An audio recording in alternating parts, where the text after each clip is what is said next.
मुसलमानों की किताबों में पाक एक बात लिखी है, उसमें लिखा कि ये मुसलमानों गौर से सुनो, 14वीं सदी के आखिर में इंसानों में भारी कोलाहल कोहराम मचेगा, यानी संसार में युद्ध और संघर्ष की स्थिति पैदा हो जाएगी।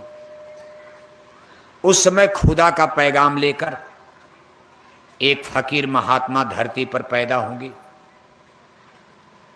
सारी इंसान मानव जाति को अखलाक ईमान का, हकीकत सच्चाई का, प्यार मोहब्बत रहम ईमान धर्म का, उस शाकाहारी धर्म का, रहम ईमान माने शाकाहारी धर्म का। अब वहां तो शाकाहारी नहीं लेकिन रहम ईमान लिखा है, अरबी फारसी भाषा है। कहा उस शाकाहारी धर्म का संदेश सुनाएंगे। ये मुसलमानों की किताबों में लिखा, उसी कुरान में। कहो लोगों को शाकाहारी धर्म का, रहम ईमान का, प्रेम मोहब्बत का पैगाम सुनाएंगे। उनका नाम होगा हजरत इमाम मेहदी, और वो 14वीं सदी के आखिर में आएंगे। 1400 साल बीत चुका है। 14वीं सदी हिजरी शम्बत मुसलमानों का। मोहम्मद साहब अपना गांव मक्का छोड़कर, जब विरोध झगड़ा ज़्यादा बढ़ा तो अपना गांव छोड़कर के दूसरे गांव मदीना चले गए। उसी तारीख से उनका एक संबत बना, तारीख नोट करके कैलेंडर बनाया। 1400 साल हो गया। तो इस किताब के मुताबिक 1400 साल बीत चुका, और इस किताब के मुताबिक दुनिया में झगड़ा होगा। और हे मुसलमानों, उसी समय हजरत इमाम मेहदी प्रकट होंगे और दुनिया को एक नया संदेश सुनाएंगे जो दुनिया ने नहीं सुना होगा। शाकाहारी धर्म, मांस शराब को बंद कराने का ऐलान करेंगे। तुम तब तक अपना विश्वास बनाए रहना जब तक हजरत इमाम मेहदी प्रकट न हो जाए। तो देखो, जब ईरान में खुमैनी साहब का शासन आया, धर्म गुरुओं का, तो उन लोगों ने कहा भाई जब तक हजरत इमाम मेहदी नहीं आ रहे तब तक हम लोग इसी तरह शासन चलाएंगे। जब हजरत इमाम मेहदी आ जाएंगे तो हम सब मुसलमान उनके लिए गद्दी खाली कर देंगे।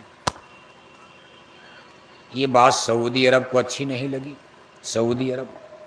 सऊदी अरब में ही मक्का मदीना पड़ता। उसने कहा ये तो सबसे बड़ा नेता ये बन जाएंगे शिया लोग, और सऊदी अरब सुन्नी देश है। अब देखो गिल्टी कैसे फंस रही। खुमैनी साहब ये सब लोग शिया हैं, सऊदी अरब सुन्नी देश है। अरे कहा मुसलमानों का खलीफा नेता सबसे बड़ा ये बन जाएंगे। सऊदी अरब जहां मक्का मदीना, मोहम्मद साहब का जन्म, हम पीछे रह जाएंगे।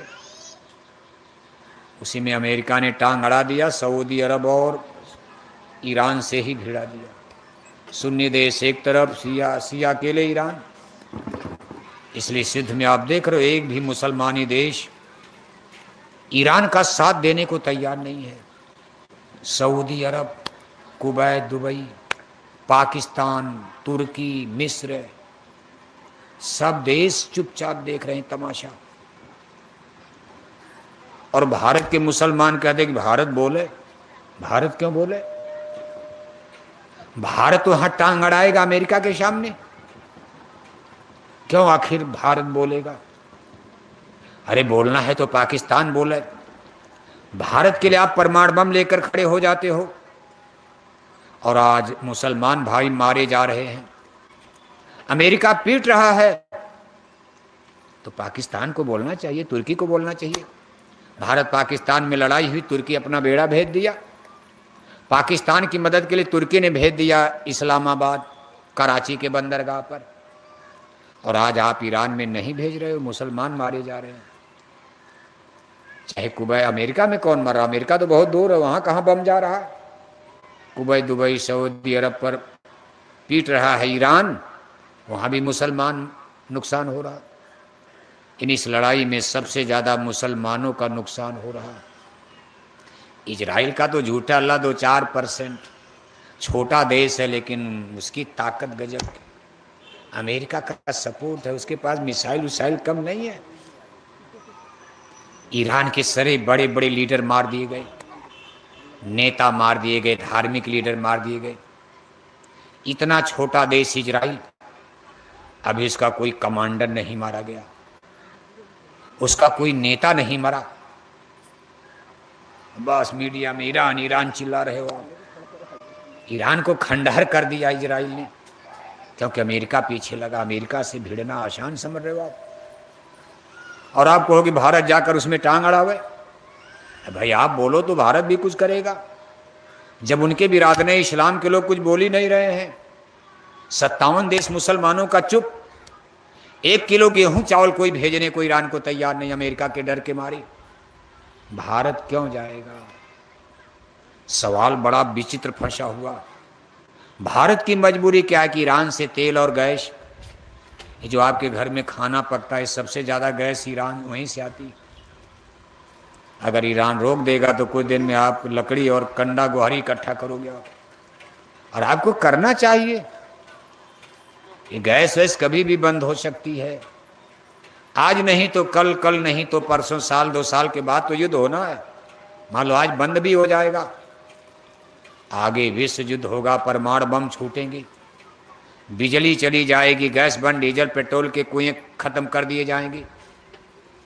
यहाँ से लेकर पीलीभीत तक गाड़ी मोटर की लाइन लग जाएगी। जंगल में खड़े हो जाओगे, पेट्रोल नहीं मिलेगा, क्योंकि भाई यहीं सड़क पर रात बिताएंगे, होटल में जाओगे रोटी खाने, होटल में गैस नहीं, रोटी कहाँ से मिलेगी? तब आपकी समझ में आएगा कि जय गुरुदेव मिशन क्या कह रहा था। ये सब अपने गुरु महाराज की वाणी है।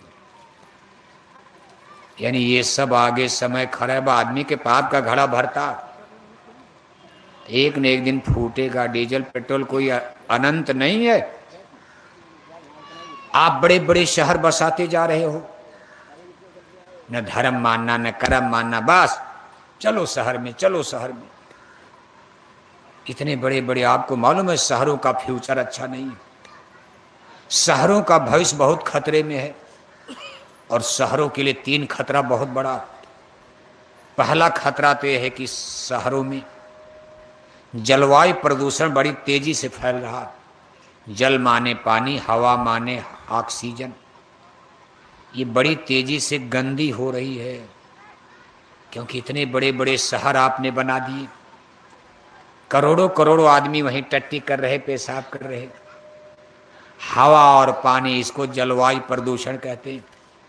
मान लो आगे कोई कोरोना जैसी बड़ी बीमारी फैल गई तो बड़े बड़े शहर जल्दी चपेट में आ जाएंगे, क्योंकि आप नज़दीक नज़दीक हो, वहाँ हवा पानी गंदा है, कीड़े फैल जाएंगे। अभी आपने कोरोना में देखा बंबई दिल्ली पर सबसे ज़्यादा, पीलीभीत तो बच गया, पीलीभीत छोटा शहर गांव देहात में आप बच गए, लेकिन बंबई दिल्ली ऐसे शहर चपेट में आगे, लोग छोड़कर भागने लगे। सबसे ज़्यादा कोरोना की बीमारी बंबई दिल्ली में पे, जो बड़े बड़े शहर हैं। इसलिए आगे अगर कोई ऐसी बीमारी आएगी तो बड़े बड़े शहर उसकी चपेट में आएंगे, गांव वाले तो बच जाओगे, शहर वालों का बहुत बड़ा नुकसान होगा। डॉक्टर क्या करेंगे? डॉक्टर मरीज को छुएगा वो भी मर जाएगा 2 घंटे में। अस्पताल क्या करेगा? डॉक्टर अस्पताल छोड़कर भाग जाएंगे। इतनी खतरनाक छुआछूत की बीमारी शहरों में आ जाएगी। दूसरा शहरों पर खतरा भूकंप का है। मान लो भूकंप आया, गांव में आ गया, आप चना मटर के खेत में भाग जाओगे, यहाँ भूकंप आ जाए, हम लोग मरेंगे। मान लो भूकंप आ जाए, लोहा वहा पकड़ के निकल लिया जाएगा जंगल में, खेत में। लेकिन जहाँ 100-100 मंजिला, 50-50 मंजिला कोठियां बना डाले, और एक से कोठी दूसरे से सटी है, भूकंप में कोठियां धराशायी हो रही हैं, आप कहाँ भाग कर जाओगे? कोई बचेगा? इसलिए भूकंप जो है शहरों का बहुत बड़ा नुकसान कर सकता है। इसमें सबसे ज्यादा खतरे में दिल्ली है।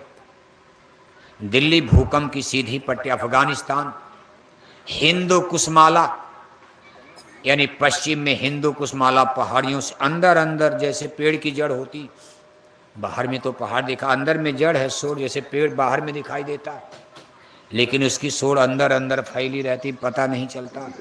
जब पेड़ गिरता है तब मिट्टी उचड़ जाती। ऐसे हिमालय के अंदर अंदर सतपुड़ा पहाड़, विंध्याचल पहाड़, अंदर अंदर इनकी शाखाएं धरती में जुड़ी हुई हैं। भूकंप अगर हिमालय में, अफगानिस्तान, पाकिस्तान में आएगा तो अंदर अंदर जड़ें दिल्ली होती हुई इधर पीलीभीत होकर के आगे बढ़ रही हैं। पीलीभीत भी उसी में डर, वैसे हम श्राप नहीं दे रहे हैं। भूकंप की पट्टी पर पीलीभीत भी आता है। इस हिमालय के करीब हो आप, बगल में ही तो उत्तराखंड हिमालय है। ये हिमालय की पट्टी पर नीचे नीचे हिमालय की जड़ें हैं पहाड़ों की।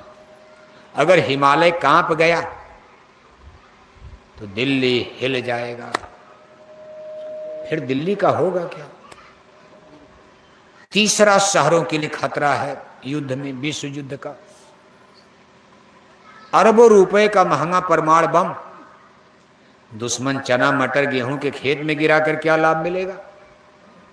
इतना महंगा बम है तो शहर में गिराया जाएगा, पावर प्लांट पर गिराया जाएगा, फैक्ट्री कारखाने पर गिराया जाएगा, बड़े बड़े बंदरगाह पर गिराया जाएगा, बिजली के कारखाने पर गिराया जाएगा, स्कूल अस्पताल पर गिराया जाएगा, 150 मंजिला बिल्डिंग पर। कि एक ही परमाणु बम गिर जाए और दुश्मन का ज्यादा नुकसान हो जाए। अरबों रुपए का परमाणु बम गिराकर कम से कम दुश्मन का खरब रुपए का नुकसान, तब तो लाभ। अब गेहूं चना मटर के खेत में गिराकर कितना, जंगल में गिराकर कितना नुकसान होगा? अरे 2-4 हजार टन गेहूं अगर खत्म हो गया तो क्या नुकसान होगा? इसलिए भारत के बड़े बड़े शहर, दिल्ली, बंबई, लुधियाना, पंजाब, जालंधर, अमृतसर, ये सब देखो पाकिस्तान ने मिसाइलें सेट कर दिया, परमाणु मिसाइल। भारत ने भी सेट कर लिया, करना नहीं है, सब निशाने पर सेट कर लिया गया है। क्योंकि कभी घटना हो सकती, दुनिया खतरे में। कब पाकिस्तान की बुद्धि पागल हो जाए, बार बार हवा उड़ रही। भारत ने भी सेट कर लिया, इस्लामाबाद, लाहौर, रावलपिंडी, कराची।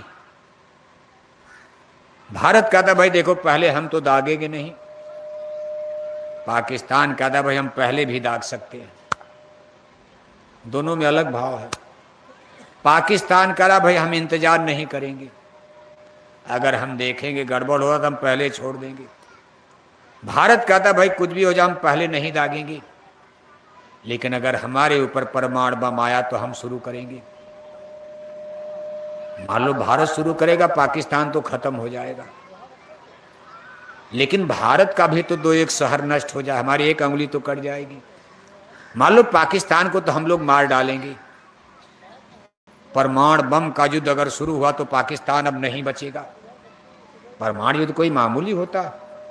अमेरिका का 2 परमाणु बम अगर बंबई ऐसे शहर पर डाल दिया जाए, 3 घंटे में बंबई जलकर भस्म। 2-3 परमाणु बम अमेरिका का बंबई पर गिरा दिया जाए, 2-3 घंटे में बंबई खत्म हो जाएगी। इसलिए परमाणु बम कितना घातक है। और कुछ करना भी नहीं, बटन दबा दिया गिरने लगेगा, जाना नहीं है। जहाज ले गया, बटन मार दिया, पट पट पट पट, पाकिस्तान तो मिट जाएगा। लेकिन मान लो उसने हमारे दिल्ली पर गिरा दिया, अगर दिल्ली ही खत्म हो गया तो भारत का कितना बड़ा नुकसान। मान लो दिल्ली बच गया, बंबई पर गिरा दिया, तब भी देश में गरीबी आ जाएगी। तमाम लोगों की कोठी हवेली बंबई से बन रही, तमाम लोग वहां जाकर कमाते हैं 2 पैसा। भारत की सबसे बड़ी आर्थिक नगरी बंबई ही है, धन दौलत की। और ये सब पाकिस्तान ने निशाने पर ले लिया है। पर